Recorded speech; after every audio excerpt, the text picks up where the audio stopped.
اور فرق کیوں ہے؟ دونوں کی حدیث سے ثابت ہے، اہل حدیث والی بھی ہماری والی بھی حدیث سے ثابت ہے، تو یہ تو پھر وجہ ترجیح ہوتی ہے، حنفیہ نے اس کو زیادہ ترجیح دی ہے اور انہوں نے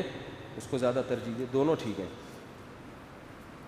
میں نے اکثر دوستوں کی شادیوں میں دیکھا ہے اور ان کا گاؤں میں بھی اکثر ایسا ہوتا ہے کہ شادی کے دن دولہا گھر میں یا کسی دوست کے گھر میں چھپ جاتا ہے، کیونکہ ان کا میں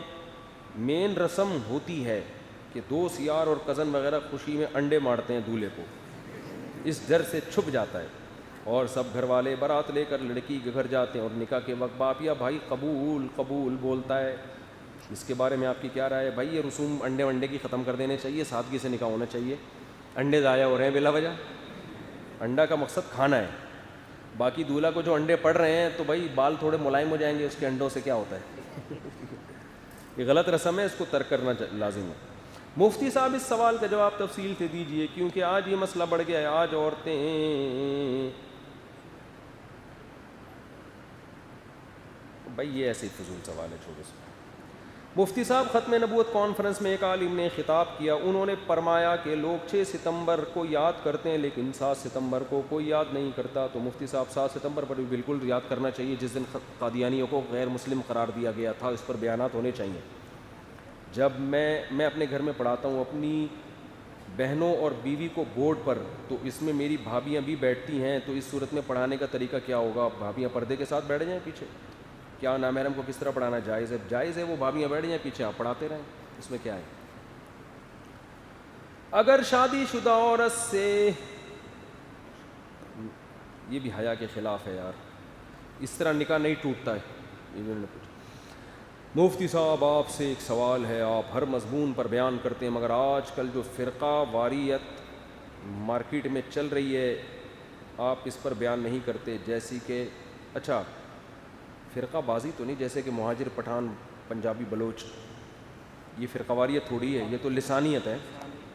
میں خود مہاجر ہوں اور پاکستان میں ان کو حق نہیں دیا جاتا کہ اس میں کیا لکھا ہوا ہے، کچھ نہیں کہتا میں کچھ دن میں،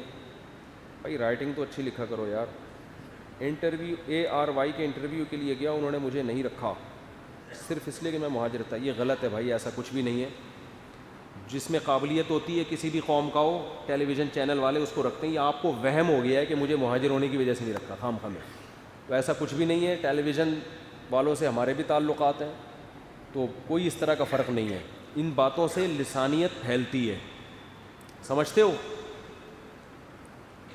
سلام مفتی صاحب، مجھے ایک، میرے والد صاحب تو مہاجر تھے مگر نیوی میں تھے، وہ یہ جو مشہور ہے کہ مہاجروں کو نیوی میں نہیں لیتے،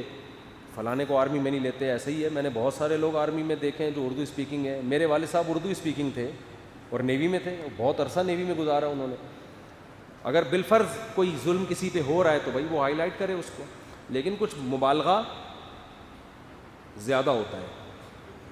ہے بھی لسانیت، میں مانتا ہوں، لیکن یہ ہر قوم میں ہے، پھر یہ کسی ایک قوم میں نہیں ہے، جو قوم پرست ہیں وہ ہر قوم میں موجود ہیں، وہ پھر اپنی قومیت کا خیال کرتے ہیں، مگر یہ کسی ایک قوم میں نہیں ہے، یہ پھر ہر قوم میں ہے، پھر اس میں آپ کسی ایک کو ملامت نہیں کر سکتے۔ سلام مفتی صاحب، مجھے ایک سوال دارالفتاء کرنا ہے، میں نے ایک جگہ سنا ہے کہ اگر میاں کو اس کی بیوی بولے کہ آپ اپنی داڑھی کاٹ دو تو کیا نکاح ختم ہو جائے گا؟ نہیں، نکاح ختم نہیں ہوگا، بیوی کو سمجھایا میں نہیں کاٹوں گا داڑھی، کچھ بھی کر لو، اگر داڑھی کو برا بلا کہتی ہے، یہ کہتی ہے اسلام کا یہ حکم غلط ہے، تو پھر اسلام سے خارج ہو جائے گی، پھر دوبارہ نکاح کرنا پڑے گا اس توبہ کر کے۔ میری والدہ کا انتقال ہو گیا، ان کے لیے دعا، دل سے دعا ہے جی، اللہ تعالیٰ آپ کی والدہ کی مغفرت فرمائے، اور اصال ثواب کا بہترین طریقہ صدقہ جاریہ ہے، تو کنواں بنوا دیں ان کے لیے، کوئی مسجد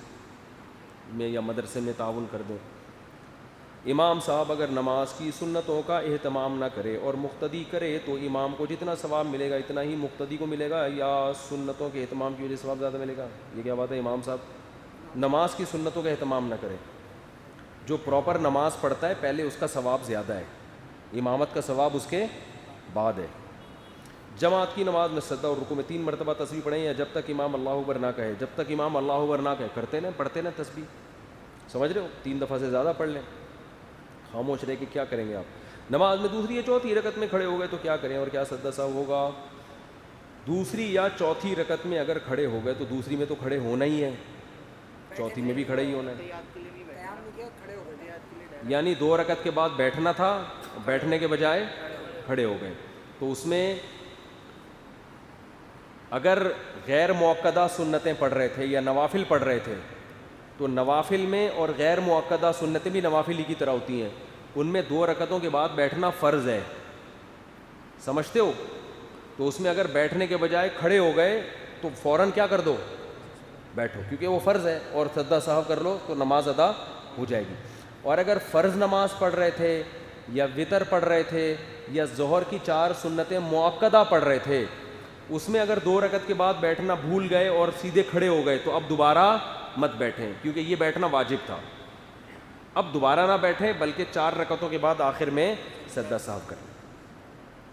مسبوق اگر امام کے ساتھ غلطی سے سلام پھیر لے تو ہو جائے گی، نہ کچھ بھی نہیں ہوتا اس سے، پھر امام کے ساتھ اگر پھیر لے تو پھر سجدہ سہو کرنا پڑے گا مسبوق کو، جس کی 1 رکعت باقی ہے، امام نے سلام پھیرا، اس نے بھی غلطی سے کیا پھیر دیا، سلام، اور السلام کا لفظ بھی زبان سے بولا، تو اب آخر میں اس پہ لازم ہے کہ سجدہ سہو کرے۔ جب امام سلام کہے تو ہم بھی امام کے ساتھ سلام پھیر دیں یا امام صاحب دونوں سلام مکمل کریں، اس میں دونوں قول ہیں، بعض فقہاء اس کے قائل ہیں کہ امام جب دونوں طرف سلام پھیرے تو آپ پھیریں، حنفیہ کے نزدیک یہ کہ جب ایک طرف پھیرے تو پھیریں آپ، سمجھتے ہو؟ سجدہ اور رکوع میں 3 مرتبہ تسبیح پڑھیں یا جب تک امام اللہ اکبر نہ کہے، جب تک امام اللہ اکبر نہ کہے کرتے نا، پڑھتے نا تسبیح، سمجھ رہے ہو؟ 3 دفعہ سے زیادہ پڑھ لیں، خاموش رہے کہ کیا کریں گے آپ۔ نماز میں دوسری یا چوتھی رکعت میں کھڑے ہو گئے تو کیا کریں اور کیا سجدہ سہو ہوگا؟ دوسری یا چوتھی رکعت میں اگر کھڑے ہو گئے تو دوسری میں تو کھڑے ہونا ہی ہے، چوتھی میں بھی کھڑے ہی ہونا ہے،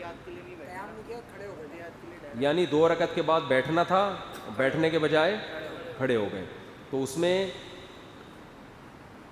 اگر غیر مؤکدہ سنتیں پڑھ رہے تھے یا نوافل پڑھ رہے تھے تو نوافل میں اور غیر مؤکدہ سنتیں بھی نوافل ہی کی طرح ہوتی ہیں، ان میں 2 رکعتوں کے بعد بیٹھنا فرض ہے، سمجھتے ہو؟ تو اس میں اگر بیٹھنے کے بجائے کھڑے ہو گئے تو فوراً کیا کر دو، بیٹھو، کیونکہ وہ فرض ہے، اور سجدہ سہو کر لو تو نماز ادا ہو جائے گی۔ اور اگر فرض نماز پڑھ رہے تھے یا وتر پڑھ رہے تھے یا ظہر کی 4 سنتیں مؤکدہ پڑھ رہے تھے،